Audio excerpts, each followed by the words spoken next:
ओडिशा रे driver steering छाड़ आंदोलन को ओह्लाई राज्यर 2 लाख ड्राइवर गड़ुना गाड़ी अख चक बंद करिछि ओडिशा ड्राइवर महासंघ सबुठी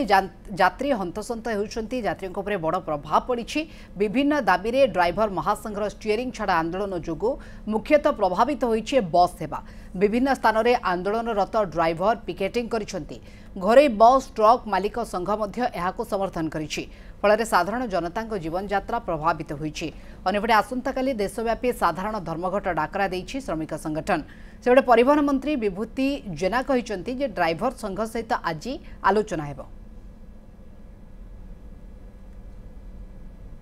तांको 100 किलोमीटर व्यवधान रे सबु सुविधा थाइकिरी व्यवस्था मिलू कम्युनिटी हॉल भली तांको मिलू एवं तांकर गाड़ी पार्किंग कथा एवं ओडिशा रे विभिन्न खनि खादान धरिकी विभिन्न जगह रे 70% ओडिया ड्राइवर गाड़ी चलांतु विभिन्न दाबी अच्छी एवं आज मध्य आलोचना करा जिवो आमे सकाळु गतकाली ठारू पूर्वर मध्य करचु संपर्क दृष्टि